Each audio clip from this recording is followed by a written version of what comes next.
Imagine a world where small acts of kindness create a ripple effect of support. A world where financial struggles never stand in the way of hope. That's the vision behind Community Pay It Forward. After a life changing motorcycle accident, I saw firsthand the devastating impact unexpected financial hardships can have on families. That's why I started Community Pay It Forward, to ensure that no one faces these challenges alone. Community Pay It Forward is more than just a single program. Through community impact and packed podcasting, people all coming together, we amplify the voices of those making a difference. And with Community Dare to Care, we provide essential goods like clothing, food, and school supplies to those who need it most, to the community, from the community, for the betterment of the community. With Community Pay It Forward, we support families, children, veterans, community projects, no matter where they are. We are not just providing assistance, but hope for a brighter future, not just for people in need, but for businesses that are out there struggling, trying to find a way. We have a plan, but we need your help to reach the next level. We're launching a crowdfunding campaign to raise $500,000. This will allow us to market the Community Pay It Forward program more effectively and to acquire a vehicle for delivering essential goods to families in need in our community and enhance and strengthen our programs to serve even more people. And as a thank you for your generosity, we're offering special incentives for your contribution. As we tell people all the time, your donation, big or small, will help. It'll create lasting impact on our community. Join us in building a future where generosity and compassion lead the way. Visit our website today, communitypayitforward.us, or scan the QR code above and donate today. Together, we can pay it forward because no one needs to go it alone when we all come together. Zero Webs and Community Pay It Forward present Gifts So Good. Join us in fighting against animal cruelty prevention this April. Every purchase supports an animal care program. If you run a care program, Zero Webs and Community Pay It Forward present Gifts So Good. Join us in fighting against animal cruelty prevention this April. Every purchase supports an animal care program. If you run a care program, what if one small act could change a life? What if your everyday purchases could support a cause? Join me for a special 3-hour podcast as we introduce incredible giving partners. Hear inspiring stories. Learn how you can shop with a purpose. And be part of a movement that turns kindness into action. Tune in, ask questions, and discover how you can pay it forward today for a better tomorrow. Your business is your American dream, but today opening your doors comes with tough questions. Will customers walk in? Can I stock the shelves with what they need? Can I afford salaries? And how do I compete with the big box store down the road? That is exactly why we created Community Pay It Forward. Because in hard times, we need stronger communities led by people with bigger hearts. Our Shop, Click, and Pick program makes it simple. Every purchase at a participating small business supports a cause you care about. You shop, others thrive. Even when money is tight, you can still make a huge difference. You're not just shopping, you're supporting families, nonprofits, and your neighbors. That's the power of community. That's the power of the Community Pay It Forward family. When you join the Community Pay It Forward family, you will be seen, you will be remembered, and you will be a hero for people in need everywhere. You, your business, and Community Pay It Forward. Because no one needs to go it alone when we all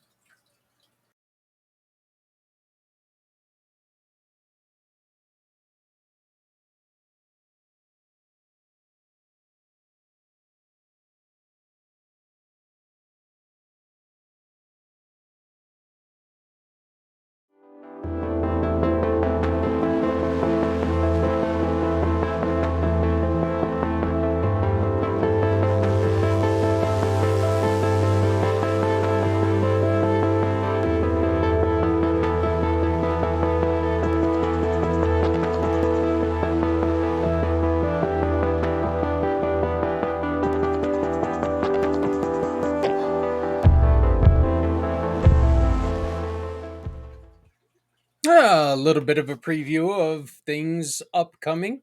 That's our new introduction. I finally got around to doing it. I mean, it only took me what, 3 months?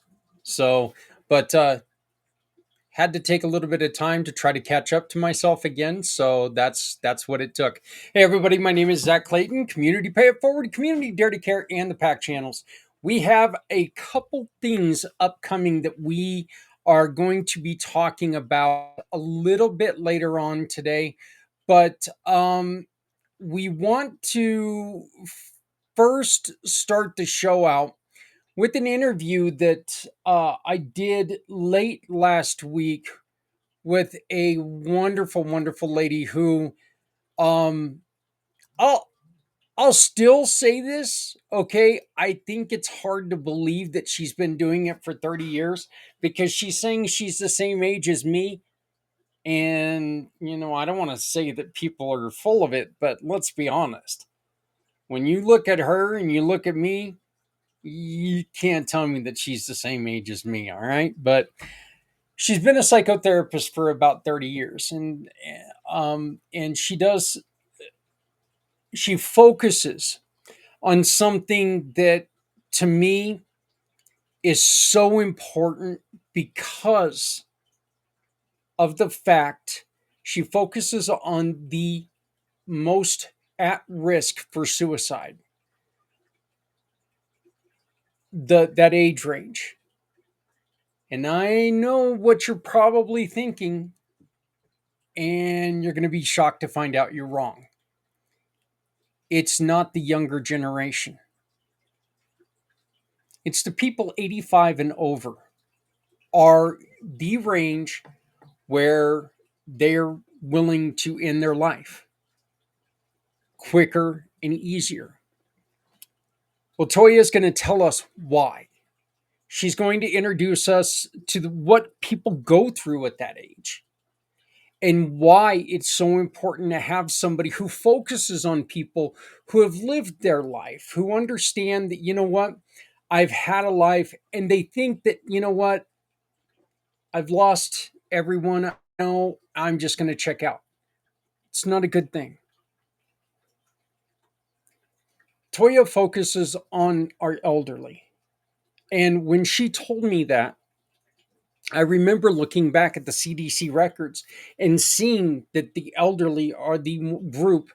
It's actually in which this is two different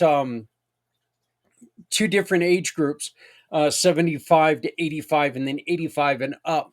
Those are the two groups where people are more likely to take their own life. I believe it's like 22.8 out of every 100,000, or I don't quote me on that. Well, you know what? I'm gonna do this here real quick. I'm gonna bring this up. You will see this in this interview, but here's just a couple things. Non-Hispanic, American Indian, or Alaskan Native is the highest rate of racial suicides. Non Hispanic white is secondary. And these are 2023 statistics. These are the latest statistics that are out right now. Okay. But it is 23.8 per 100,000.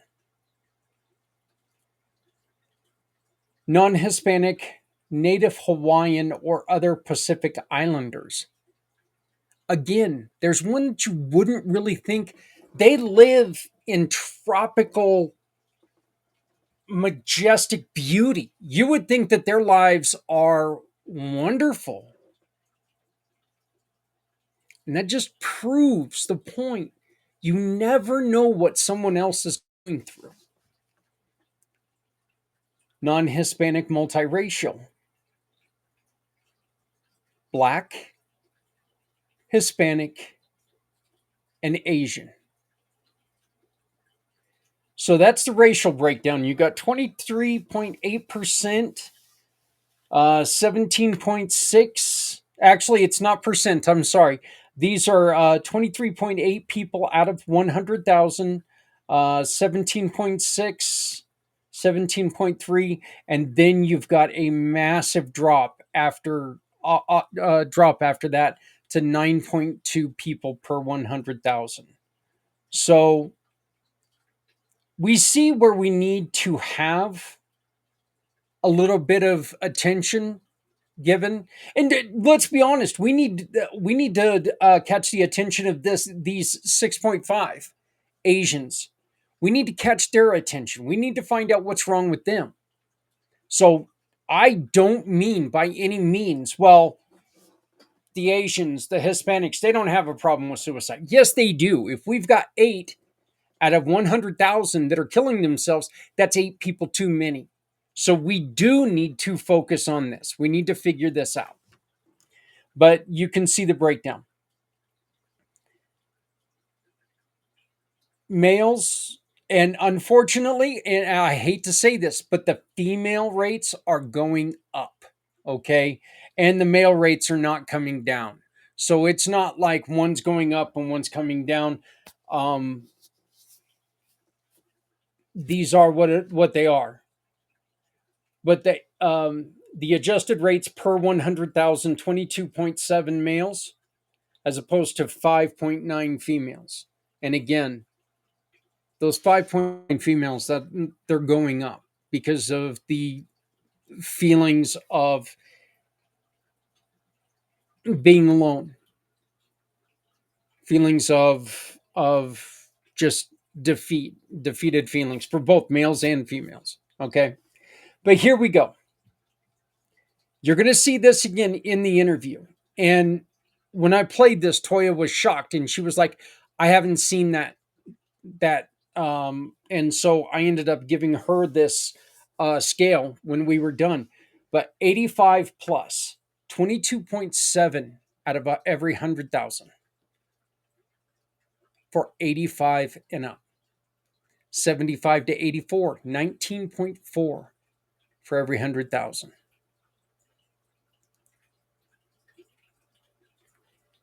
65, 74, you've got 15.7, and then it bounces, it shoots right back up. Apparently, what this is saying is that, we're going to be fairly 65 to 74 is like the second happiest time or the third happiest time in our lives.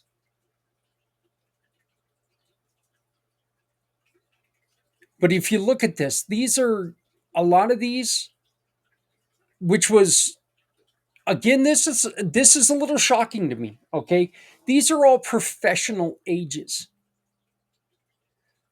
So you're 25 to 64 range. These are all your professional ages. These are and 24 is pushing it when I say professional ages. But if you really want to look at it, go up to 34, 25 to 34, um, to 65 to,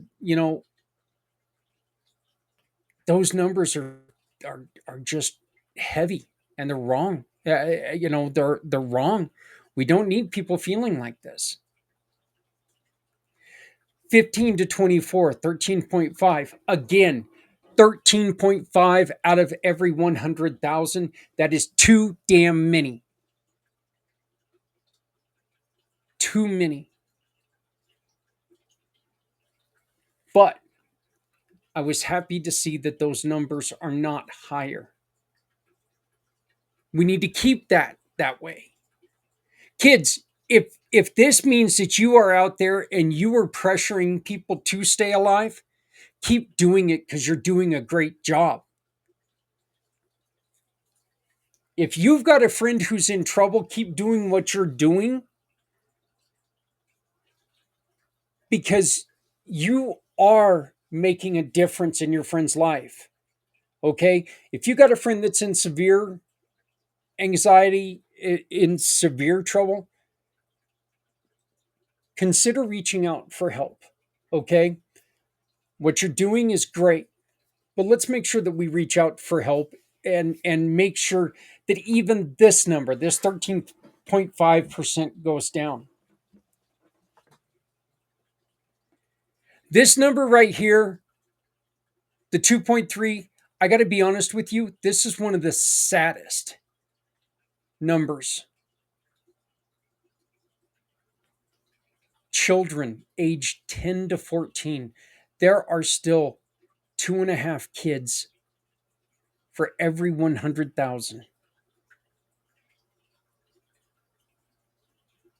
10 to 14, you don't even know what life is, and you're taking your own life.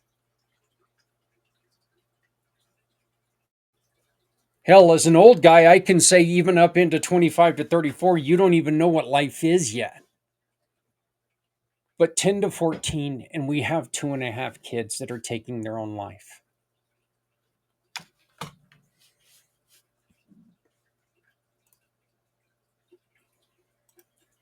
You can find this chart if you go to cdc.gov/suicide/facts data dot hotmail, I guess, or HTML. So, but cdc.gov/suicide/facts/data. Okay, you can go there. You can see these statistics. You can read so much more. Suicide methods, firearm. You can see firearms are the look. I believe in gun rights. I believe in responsible gun rights. I fully believe in responsible gun rights. As a matter of fact, I like knowing that the person next to me has a gun. I like having that feeling. As a biker, I've had that feeling a lot, and it was always reassuring to me. Sorry. Suffocation. This one actually kind of surprised me a little bit. I'll be honest. That would be such a horrible way to go, but that's the second highest. You got suffocation. Poisoning, you have 12.9%. And then other, you have 8.21. Okay. But the most important place that you can go right down is right here. You can go to additional resources. These are places that you can go to find out more. You can also come down here to find out how to help people, public health, social media resources, where to go. But this is a great place to go if you want to learn a little bit more. And if you really, really, really, folks, want to see what we are dealing with. Those right there are just numbers that one website we were able to pull it up. One website. Now, as I mentioned before, as I mentioned on the 22nd all the time, those numbers are going to be a little askewed because certain states have certain ways to report suicide that other states do not. I still think it would be a great thing if we were able to mandate a way to report suicides. I think it would give us a much clearer picture on what we need to work on. I think it would give us a much clearer picture to report things, and it wouldn't make us sound like we were being hyperbolic or we weren't, people like me weren't out here shouting our asses off for no reason. I think if we were able to report statistics and show this is, drug overdose, this is alcoholism, these are firearms, if we were able to put all these together, because if you noticed in there, yes, poisoning was in there, but it didn't have overdose. It didn't have, overconsumption of alcohol. So they're not reporting those two things. And again, here in Colorado, if you overdose, it's an accidental suicide. It is reported as a suicide.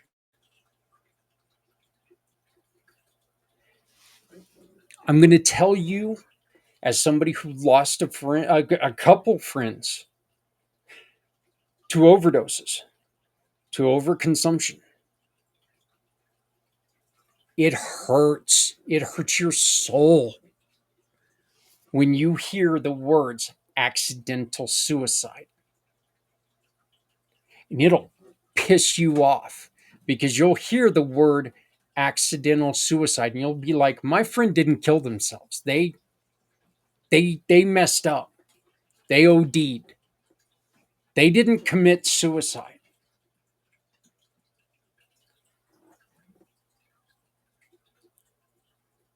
I think my perspective of that is if we do list it as that, hopefully it'll get us talking about it a little bit more. Hopefully it could also be a deterrent because you don't want to be known as somebody who accidentally took your life. So, but the truth is, we need to make sure that we're reporting this all the same way.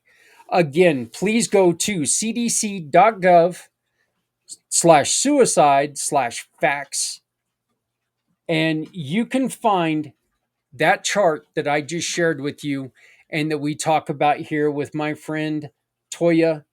Toya's in New York. She is a psychotherapist. Again, this is a video that I did last week with her. Wonderful, wonderful lady talking about helping people in different ways that they are also helping people, including a neat concept. So here's my friend Toya Dara, Liverpool.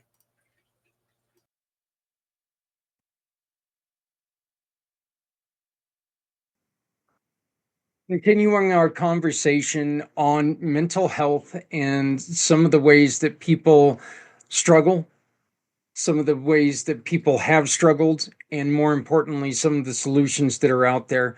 We have my guest today, Toya Liverpool, who is a psychotherapist in New York, correct? Yes, New York State. New York State. Are you on Long Island or? I practice all over. I have an office in Terrytown, but also now in Brooklyn. I recently opened up in Brooklyn, but I am licensed in New York State and actually New Jersey. So I practice telehealth in both states. Yeah, you've kind of got a unique um second job in one of your offices too. Did you want to talk about that? Give it a little bit of a push? Are you talking about the cafe? Yes. Okay. Yes. A year ago, me and my partner opened up a cafe in Brooklyn. It's called the REP Music Cafe. And it's really what we consider a second space. Because in this space we promote different artists. That would be visual artists, musicians, dance, because my partner is a dancer, a professional dancer. So we have a lot of different events happening. So it's not just a cafe, it's actually a community space because we do a lot of community events also. So it is my kind of our passion was to promote community, and that's what's happening at the Rep Cafe. So yeah, very proud of it. Just that place sounds so cool. I really I think it, and it's funny because I no longer drink, which you guys turn into a bar at night. I no longer drink and I don't drink coffee either. So I would just be going there for the art aspect of it. But honestly, and let me ask you this, with what you do in psychotherapy, Mhm. art ties into that a lot for a lot of people, does it not? It sure does. And we have tea also. Yeah, so a lot of herbal teas. But yeah, what the dream of this space actually came because of my passion for mental health. This space was actually born during COVID, because my partner at the time lived in Japan. He had been living in Japan for 18 years. But we were high school sweethearts and best friends and remained in contact throughout the years. And during COVID, he was actually struggling, because as a dancer, he traveled all over the world, and all of a sudden his work stopped, full stop, during COVID, right? So Mhm. now he was this person who was always out and about and traveling and teaching and dancing. And now he had none of that. So he reached out to me and we would start talking on a daily basis. He would take these walks and we would have these discussions. And during those discussions, he said to me, wow, wouldn't it be nice if everyone could have access to a therapist? And I said to him, well, you don't pay for this, but if they pay for it, that would be nice. And then we started talking about spaces that promote mental health or spaces that people could socialize again. And we started talking about a cafe because he was a coffee drinker and I'm not, I drink tea. And we started talking about a cafe. Wouldn't it be nice to have a cafe where it's a welcoming space where people don't come just to like work on their laptop, but there's events that they come to so they don't feel lonely. So we started talking, he's into art, so we started talking about art, an art space, a visual art space. We started talking about having mental health workshops at the cafe, dance events at the cafe, um, live music at the cafe. And so right now we have all of those happening at the cafe, but it's really to promote mental health because when a lot of study shows when people are isolated, it increases the chances of them becoming depressed. Isolation is a huge trigger for depression. And people usually are scared to go into public spaces where they're not going for something in particular. So by creating certain events or curating certain events, you are creating that third space so people can come in and sit and listen to music. But the hope is they're also going to socialize with like-minded people or they're going to meet a new friend. So, one of the things we said, the rep is come to meet a friend, come to bring a friend, come to be a friend. And that's what it has become, and it's really a safe space for people. Morgan Lundstrom, who had started the Avery Center before she moved on and went to become the executive director of another program. One of the things that she used to do with some of the girls that had been rescued was from trafficking. One of the treatments that they would do is they would sit them down with whatever media they wanted, charcoal, pencil, paint, whatever it was, and open your mind, express your feelings, be yourself. And I'm going to tell you that I have never in my life seen such scary, Terry? beautiful, Mhm. terrifying, uh, hopeful art in my life. And some of them were in the same painting. You watch that transition from moment to moment. I was in, I used to be an artist.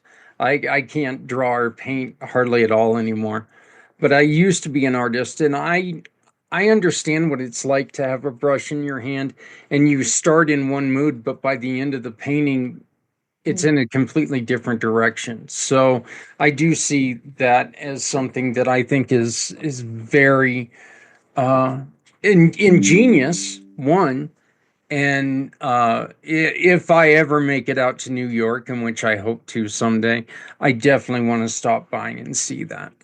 Please do, please do. And the one we do have every, I think 6 to 8 weeks, we have different local artists that display their art on the wall. So we have different art installations, and we usually have a little event to invite the community to come and view the art. So every 6 to 8 weeks, we have different artists just put up their art and they can sell it. And it's really amazing to see the different people that come in and display their work and how different they are and how beautiful they are. So if you're Yeah, at New York, well, come that by. that it does. I think it sounds like a wonderful place. Mhm. One of the one of the main things that we run into is fear. Um, People don't want to open themselves up, and people don't want to become vulnerable. And so therapy is one of the things that they don't prioritize. They're Mhm. like, and I like the way that you put it earlier, when we hurt our foot, we go see a doctor. But when our head is jumbled, we think it's okay. We think, whatever, I can get through this. Yet, without taking care of that, it becomes very dangerous. Mhm. I think a lot of it has to do with culture, cultural norms, right? We joked before that you and I are of a certain generation. We won't reveal our age, but you know, I remember growing up and mental health was something that was really not talked about. It's like you tough it out. If you feel sad or depressed, get over it. You got to go to work. Like, certain things were just not prioritized, feelings, talking about certain things were not heard of. You kind of sucked it up and you kept going. Um, and I think for a very long time, even the generations before us, it was even harder, right? People didn't think about a lot of those things. Um, I think something happened during probably the 70s, 80s, and 90s, and it had a lot to do with substance abuse that was hitting our communities. And I think because a lot of people found this new thing, different drugs that they would use in order to really treat their mental health, treat what it is that was going on within them. And it became so bad, it was a pandemic. And I think because of that, people started having to go for treatment. And during those treatments, really a lot of people started paying more attention to their mental health. So it was this crisis that happened that drove people to seek out help. Some mandated, right? Some, I, grew up in New York during the 80s and 90s where there was a lot of crack. That was the thing that was happening. So a lot of families were really devastated. So sometimes what ended up happening is the children of those families end up seeking treatment, right? Because if you had a parent who was addicted or who abandoned the family or who died, and during that time, you also had HIV, came in. Yeah. Um, Yeah. so I think during that time also, a lot of people started needing to seek treatment. So it became more and more acceptable for people to go to a psychologist, a psychiatrist, a therapist, because it was a part of something else that kind of started happening.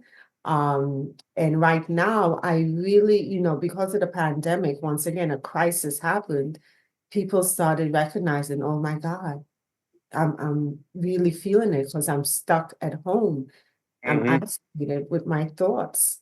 So I think something else grew out of the pandemic where that's when I really opened up. I've been practicing for a long time, but during the pandemic, my phone never stopped ringing. That's when I decided to, okay, leave my full-time 9 to 5 and open up my own practice because there were so many people reaching out and I love what I do, and I felt like I needed to do it full time. But it was because of the pandemic, I think people started normalizing mental health more. People started talking about it more, how they were feeling, they were being more vulnerable. So now we are at the point where I think there's a little bit of a shift where I think people are still kind of pulling back and kind of saying, well, maybe I don't need, to seek out help.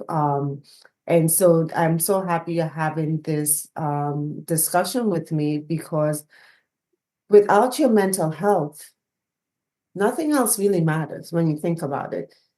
You might have a lot of goals in mind that you want to accomplish. You might have, people who depend on you, but if you're not feeling good up here, nothing happens. Like, it's such a powerful, I think I was drawn to this field because I was so impressed with how powerful the mind is, and I continue to be fascinated Like when you look at people who you think have everything in the world, it's like they have money and fame and everything else, and then they commit suicide, and it's like, why? Like, what happened? Like, what you could have gotten help. Like, what's going on? But when you're in that headspace that you feel like there's no way out, you get trapped in your own headspace, and for some people they think that's the way out.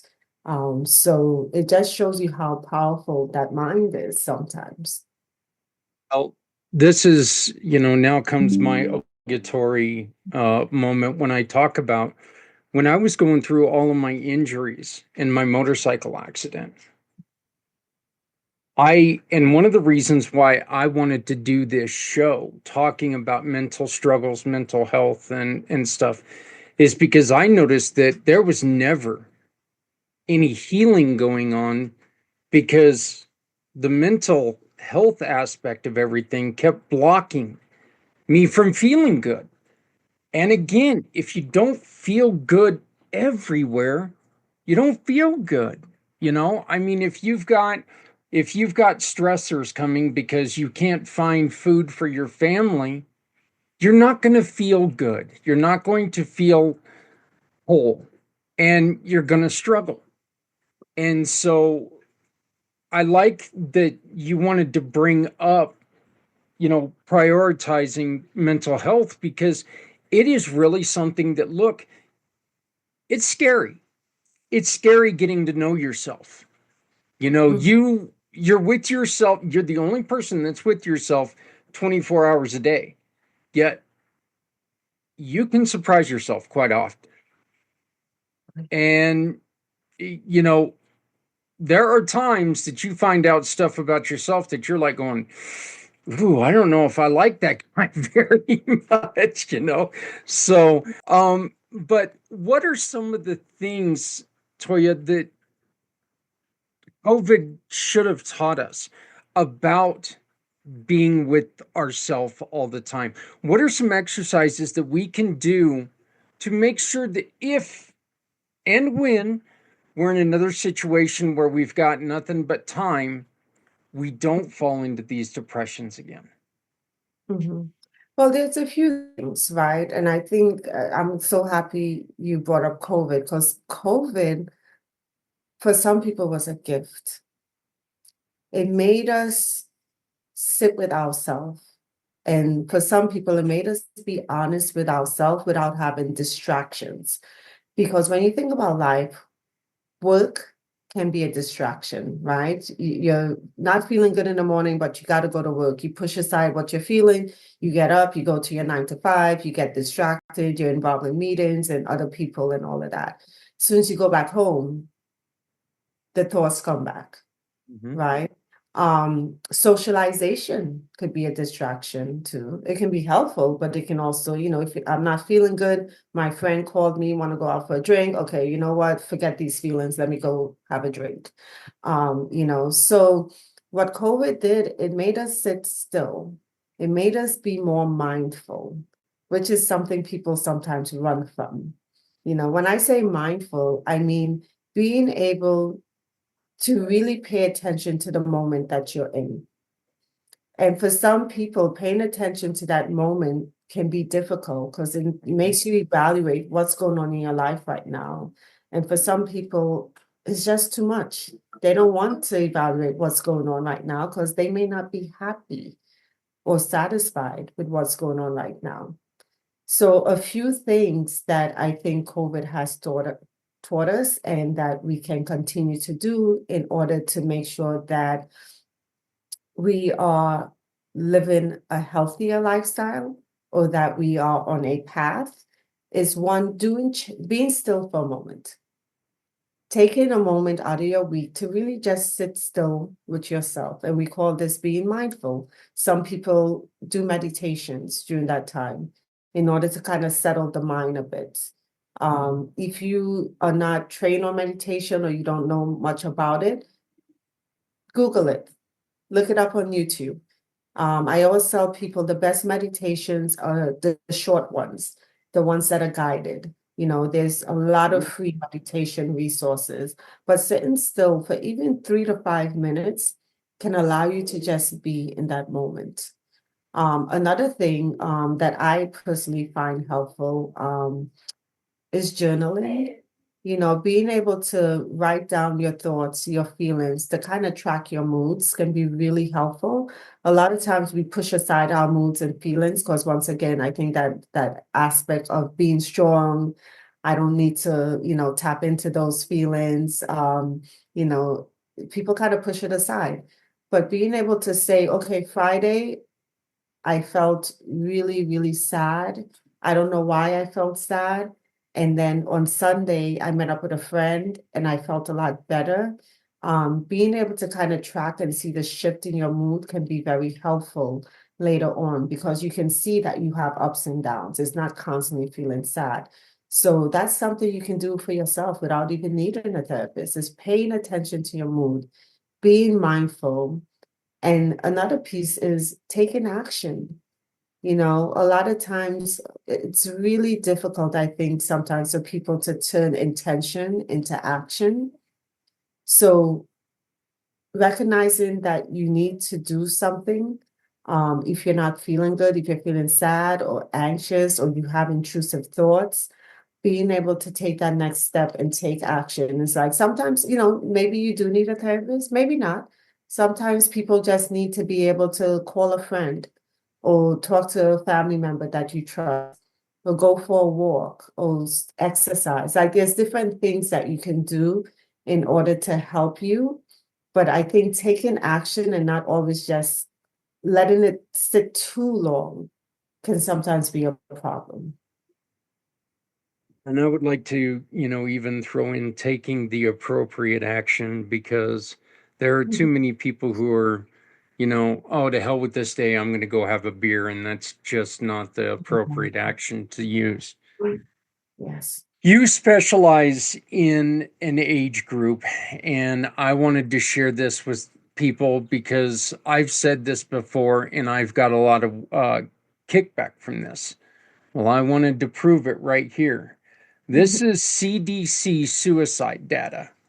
And if you look, Mhm. 85 plus is the highest Mhm. age group, 22.7 out of every 100,000 people. 85 and plus are the ones who kill themselves, who are taking their own lives. The second is 75 to 84. So, where you would think it would be in these ranges here, the 15 to 35 or 15 to 44, you know, they're they're down there a little bit, and it's just astonishing when I saw this number. I never ever thought that number would be what it is. But Mhm. Toya, when you and I were talking, you really brought the realization, or you brought clarity, not realization. You brought clarity to why this happens. Why do you specialize in helping people who are aged, who have lived that life? Why did you start to focus on our elderly? Mhm. It's actually very personal to me. Um, I was fortunate enough to spend a lot of time with a grandmother who was also my best friend. Growing up, she was a person who paid a lot of attention to me. She was funny. She was the rock of my family. And I really loved her. And I remember as a child just sitting with her and she would tell me all these stories. And at the time, I had no idea what she was talking about. But it stayed with me because she would take an hour out of her day, and she was a busy grandma. She was always cooking and cleaning and doing all kind of stuff. But she would always sit with me and talk to me about her life, about things. And I think she would talk to me, but it was one of those things where I think she was actually talking to herself, and I just happened to be there listening. But it really stuck with me. And I remember growing up thinking, wow, she lived an amazing life. What a strong woman. So I take inspiration from her. When I became a therapist, I worked with children, I worked at different hospitals, I worked with people who had different illnesses, and I was always drawn to people who were a little bit older. And I think it really stemmed from that. I always enjoyed hearing their stories because they lived a full life, you know. And a lot of the older generation, they've really lived. They've been through some stuff. When you think about the time, right? From people who maybe were born in the 20s or the 30s or the 40s and all of the different activities, war, the Great Depression, civil rights movement. When you think about the times they lived, it was some really hard stuff happening, that they had to survive through. So this is that generation now who have aged. And a lot of them, once again, if we go back to the idea that a lot of them didn't seek out mental health, that was not a thing. So a lot of times they carry that with them to the age that they are now. And now that they have time to sit still and not have any distractions, a lot of those traumas are coming up for them. And, so I started working with this population years ago, but the last, I would say, 2 to 3 years, I really started more specializing in it because I noticed a trend. I noticed a lot of older people who are very much alone, who don't have family, or their friends have passed on. And I've had a few people that said they go months without speaking to anyone. So they were very happy when I would call. And I felt really sad because these are people who have lived a full life and they've given to other people and they have been forgotten. And I honestly, I feel like it's my obligation to serve this population, because as the data shows, they are the ones who tend to take their life. And I think people don't pay attention because they figured, oh, they're old, they're gonna die anyway. So, and it's sad. It really does hurt me to think, instead of honoring this generation and trying to help them and trying to, especially at the end of your life, you should be able to feel joy and to feel proud and to feel happy, but for some of them, the loneliness once again triggers a lot of depression. And for others, anxiety comes up, especially when they start thinking about end of life stuff. A lot of anxiety comes up especially if they have not really fulfilled some of the things that they thought they would. So both as a therapist kind of fascinated by these trends and what's going on in the data, how can we impact that data? But I think from a humanistic point of view and a personal point of view, I feel obligated to really use my skills to help this group. Yeah, and I think when when you put yourself in that self-induced isolation, or when you put yourself, or when you find yourself in a time of isolation, you don't have anybody else telling you, no, you've got something to live for. Mhm. We've, you need to be here. And that is one of the reasons why programs like Meals on Wheels and, even just going to check on your neighbor who's a little elderly is always such a great thing to do. And it doesn't cost you anything because showing them that, yeah, I may be alone, but I'm not alone. I think that means so much. And I just showed, look, it is fact, they feel like life is over. They've lived their life. They may have, they've lost everyone that they loved.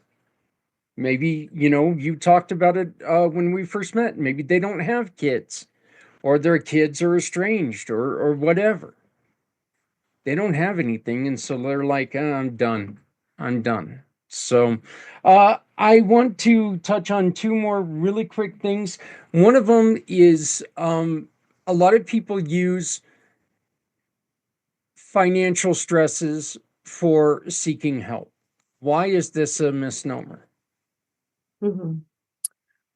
I think people sometimes think it's too expensive, right? And I think for a while, even as a young therapist, when I first came out of school, I would always think, okay, maybe they're right. Maybe therapy is just not affordable for a lot of people. And as I went through my career, I started to think of the things that we prioritize. Um, and I think it's because people sometimes devalue mental health that they don't see it as something that they should pay for. And it's a sad thing because, once again, going back to the idea that without a stable and healthy mind, you may not have a life or you may not have a good life. So putting the value back on, sometimes it can be expensive depending what you're looking for, depending on the therapist that you're looking for.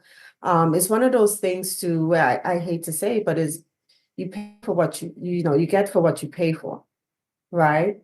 So if you do value your mental health or you're really struggling, and there are people that, of course, it's certain therapy are just not affordable to them, and insurance does provide. But I think, sadly, the insurance companies, their goal is to make money at the end of the day. And this says, even with the medical field, right? I'm stunned sometimes to hear some doctors how much they make when they work in community agencies. So a lot of times they do it out of the goodness of their heart, because even though they have tons of education and experience, if they choose to work like that, that they're not making a lot of money. A lot of them have other jobs. As a therapist, when I first started out, I had three jobs. I was working at a community agency, I was working at a hospital, I was working, in order to pay my expenses because I have three kids. So it was a constant balance. And I remember when I said to myself, you know what? I cannot survive solely on insurance payouts because the insurance companies really don't pay therapists that much. And as someone who's getting closer to retirement, I'm not there yet, but on my way, and I have my own business, I have to start thinking about that. So for me, I've made the shift where I do take some insurance, the ones that are easy to work with. I do take some Medicaid, but once again, the ones that don't give me pushback and easy to work with and don't want me to pay them if I see a client for an hour versus 40 minutes, like so, but what I've done for myself within the last couple of years is I said, you know what? I'm not going to accept insurance from the ones that I feel are not serving as well, not serving me. And unfortunately, that will cut out some of the population that I used to work with. But my shift in focus now is on older individuals who just want therapy, and I feel like sometimes we do have to prioritize certain things in life. For me, it might mean cutting out my tea runs or cutting out certain things and saving up to in order to pay $150 for something that I really want. So I really feel that to put the value on them, and it might be a little bit controversial because there are some therapists that say, oh no, you should always take insurance. But I really think that it's a balance.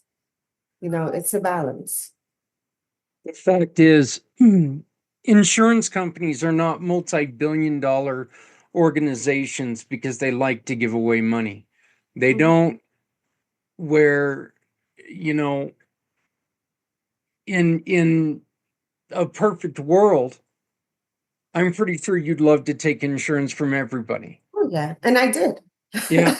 I did And for a in while. a perfect world, you'd Mhm. like to make sure that that insurance is paying you market value or what you're worth, but they don't all the time. So that is something that is, I mean, and me personally, I do understand, and it thrills me to hear that you still take a lot of the insurances because we know that you're dealing with the elderly population. Medicaid is what they've got. Medicaid is about all they've got left. So, it's wonderful to hear that you do that. Toya, I would like to make sure that you know that you are always invited to come and talk to us whenever you would like. I have really enjoyed these past couple minutes to hear about you and what you do, your background. How did people get a hold of you? So I recently opened so the cafe. We created a space downstairs in the cafe that I'm gonna start seeing people after hours there in person. And the so but I have the Growth Wellness Services. I'm sorry, it's a scam. Growth Wellness Services is my website, and all of my contact information is on the website www.growthwellnessservices.com. And I can always give my email and my phone number if that's helpful. My number is 914-595-6682. And they can leave a message, and I usually get back to people within 24 hours. And we will make sure that all of that information is posted in the information on this video. Toya, thank you. You're Thank you for coming welcome. and talking to us. Well, thank you for having me. You're doing great work. So are you. And again, I was excited to talk to you before I knew that you took care of the elderly. And I was extremely excited to hear that you were doing that because it's underserved, because it's not understood. Yeah. So I think it's wonderful what you do. Our guest has been Toya Liverpool right here on Footprints Forward. We will be right back. Z-World Webs and Community Pay It Forward present Gifts So Good. Join us in fighting against animal cruelty prevention this April. Every purchase supports an animal care program. If you run a care program, let us share your story. Simply schedule a meeting today. Support our initiative. Scan this code, shop for your pet, and help the animals in need all month long.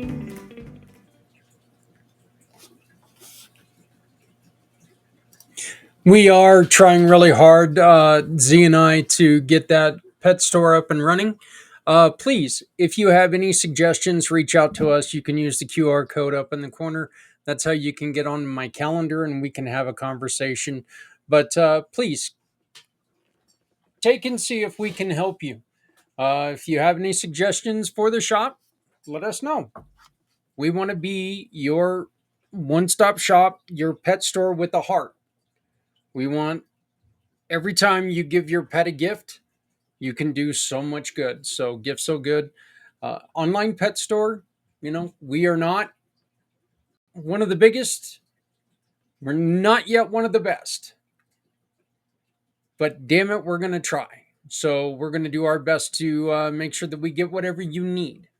And we're going to try our best to make sure that we're the pet store that you come to because you realize every time you make a purchase, you can do good for someone else.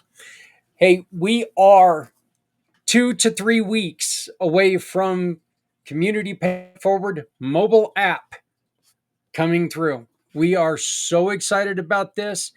Every day I get the I get the little notice.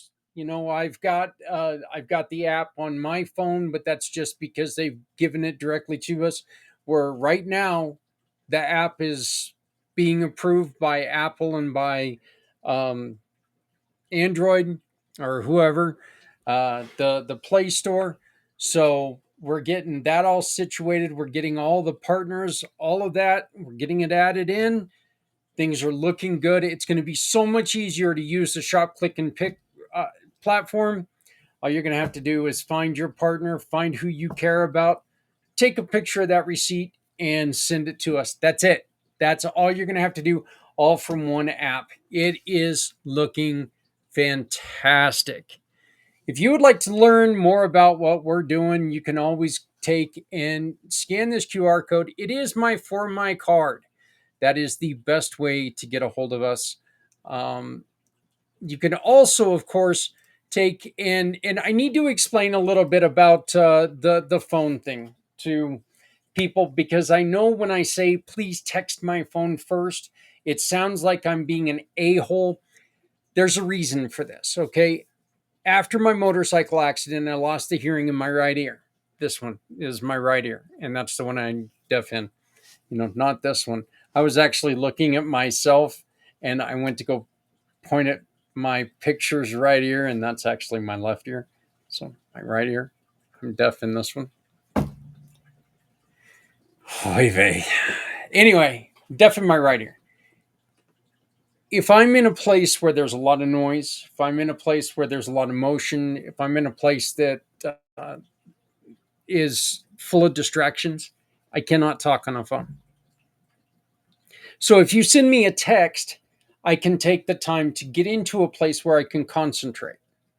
When I put something over my good ear and I can't hear anything, I hear everything. So everything tries to input through this one ear, and I can't hear you. I just flat out cannot hear you. And I cannot believe that screen timed out that quick. But that's the reason why I asked you to text me first, okay? It has nothing to do with I'm trying to blow off your call, I'm trying to do whatever. But if you text me first, 970-909-0751, 970-909-0751, I can get back to you as soon as I'm in a place where I can talk, okay? So that's the whole reason why I ask you to text me before we have a phone call. You can also get a hold of me by going to Zach, Z-A-K, Zach at communitypayitforward.us. Or you can use my For My Card, which is my digital business card. They are a Community Pay It Forward partner, meaning if you would like a digital business card of your own and you order it through us, you get to donate a portion to someone you care about. One of the other changes that we are making right now, we are going to have it to where, you know what? No muss, no fuss. You want to join the program? You can build your free profile for your business on the website. We're going to have that ready in about a week, maybe a week and a half, but to where you can join Community Pay It Forward no matter where you are. All you're going to have to do is go on, use a link. You're going to click on that link and you're going to be able to build a profile for free. You're going to be able to become a part of Community Pay It Forward. It's going to be that simple. We want you to join our family. We want you to be part of our family. We need you to help us in our mission to help everyone. So no matter what you do, if you want a little bit of extra push for your company and you want to say, hey, you know what? You come to us, we'll give a referral to them and they're going to donate it to something that you care about. Join the Community Pay It Forward family, and you can do that starting in about 2 weeks. We'll just say 2 weeks to be on the safe side. But you can join that here in about 2 weeks. And it's going to cost you nothing to become part of this, but it's going to mean everything to the people that you help. We do desperately now saying that, you can join the program for free, but we do desperately need your help. Right now, we are trying to get this launched. We're trying to get this done. And if you would like to be a named producer, if you would like to have your name on the website as a contributor, as a sponsor, as whatever, please help us out. Join this QR code. It'll take you to a place where you can become a contributor and a supporter of the Community Pay It Forward family of activities. Community Dare to Care, the PAC channel, the Cub Club, Community Pay It Forward, all of them. You can be a huge part of what we are trying to do. Again, one thing. We're trying to do one thing, and that's help everyone. And we can do this if we have you as an ally, if we have your support. So please consider making a small donation. I don't care if it's $2, I don't care if it's $10. I would love it if it was $1,000, but that's not what I'm going to ask for. Please donate whatever you can. Whatever you can goes a long way to doing what we can do. Please like and share this video. Please like and share this channel. Please like and share all of whatever you're watching on. Tell your friends, tell your family, hey, you know what? There's a great way to take and make our shopping count for more than just shopping. If we go to Community Pay It Forward, we can support these causes that we love. And all we have to do is take a picture of the receipt. You want to learn more? Get a hold of me. All my details are right down here. They're going to be in the chat. Please, again, like, share, subscribe, save, love, comment, blow kisses, whatever you want to do. But whatever you do me a favor and do something. But do something for someone. Make sure you love somebody out there, folks, because there's somebody out here who loves you. My name is Zach Clayton, Community Pay It Forward, Community Dare to Care, and the PAC channels, asking you to please join us again next week for Global Pay It Forward Day. You are going to meet a ton of my wonderful partners. Okay, we're recording these little videos. They're going to be 5 to 10 minute videos that introduce all of our partners. I'm going to be sitting here. We're going to be playing these. And if you have any questions, if you would like an introduction to them, you can say, I saw that you had that web designer. I saw that you have that financial coach. I saw that you had that program that deals with dating violence. Can I get that information? And I'll say, here it is. There you go. I'll get you that information right away. You can start using Community Pay It Forward right then and there, and we can make a difference in the lives of so many. Please remember, if you're not helping someone, you're hurting everyone. No one needs to go it alone when we all come together. If you have an extra hoodie in your car, it is still cold at night. Throw it in your car. If you have an old hoodie in your car, okay, if you have an old hoodie in your closet, put it in your car. Give it to somebody out there struggling with the elements. Means nothing to you, means everything to them. If you make a little bit of extra food, throw it in the old hillbilly Tupperware. Throw it in an old butter bowl, in an old Cool Whip bowl if you're a fat guy like me. Zap it in the microwave. Take it to somebody who's struggling with hunger. Again, means nothing to you, means everything to them. Please love somebody out there, again, because somebody out here loves you. Folks, we need to take care of each other because you know what? We're all we got. It's being proven and more every day that there are fewer and fewer people who care about us. Let's care about us. Let's care about others. Let's take care of each other. Let's make sure that the world goes around. Because no matter how softly you walk, you always leave footprints. Let's make sure those footprints keep moving forward. My name is Zach. This has been Footprints Forward. I'll see you next week. Love you all. Bye-bye. Uh-oh. I can't find what I'm looking for. Okay, here we go. Bye-bye.